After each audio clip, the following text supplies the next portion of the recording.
Hey everybody, Nick Espinoza, your chief security fanatic here. Don't forget to subscribe.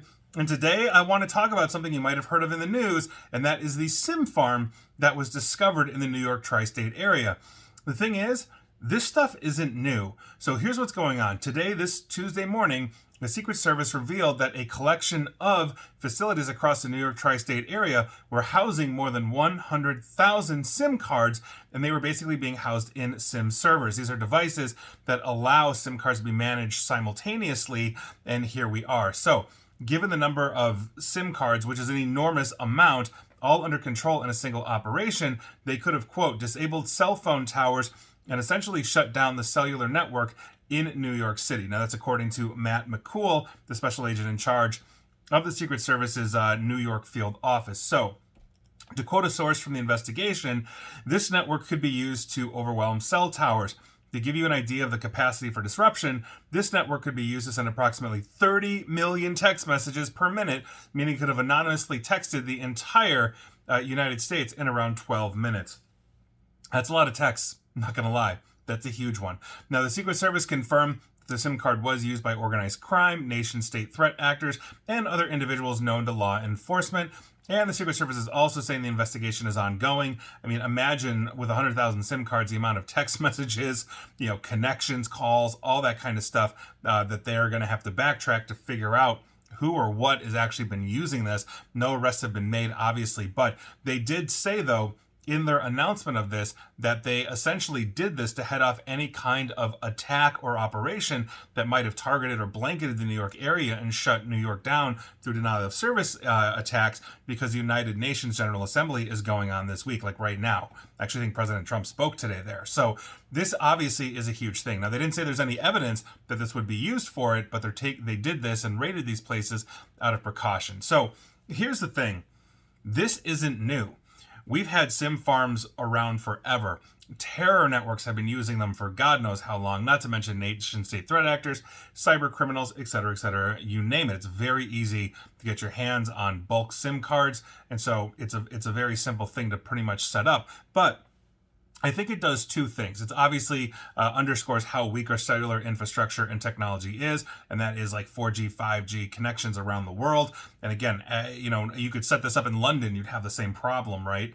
But this also shows, though, I think how easy it is that by virtue of these SIM cards and cellular connections, it would be very easy to poison the well for cloud providers as well. And that's something that most of the media isn't talking about. You're talking about knocking out cellular connection, which means no cellular internet, no cellular phone calls, no text messages, as they run just denial of service attacks across New York or wherever.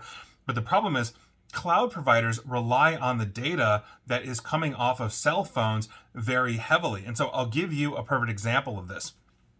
And this is part cell phone triangulation, part GPS, but some guy wanted to run an experiment to basically see in the heart of New York City if he could cause a traffic jam without actually getting into a car. And so what he did was he got something like 50 different cell phones, turned them all on. So obviously they're hitting cell towers, they're communicating back and forth. He put them in a wagon, literally, and just started walking them down the street. And Google Maps basically freaked out and said there was a massive deep red traffic jam along the street that he was doing this on, and all he was doing was just walking down the block with a whole bunch of cell phones.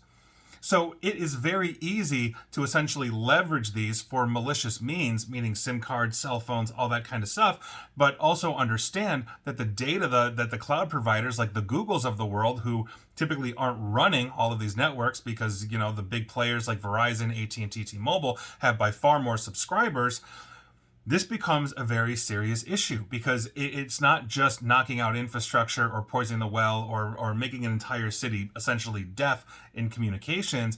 It's the cloud providers that secondarily feed off this as well that poison the well. You might get misinformation or disinformation intentionally if somebody wants to create a traffic jam, for example, and reroute traffic. Now imagine, having, nation state leaders have to reroute because their GPSs are saying they happen to be using Google Maps. The GPS says, oh yeah, go this way as opposed to that way. Now you can set up traps, all this kind of stuff. So I think it's an interesting one. We're going to see a lot more of these. I promise you, there are multiple SIM farms, running across the entire United States and a bazillion across the planet. So this isn't going away, but I think it really underscores that we need to rethink how we allow mobile devices to connect to cellular networks and, quite frankly, improve those protocols. That's the whole point of this, right? So there you go. Think about it from a cloud perspective. It ain't good for your daily commute either.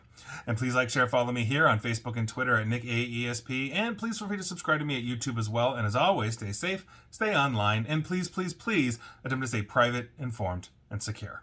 Take care.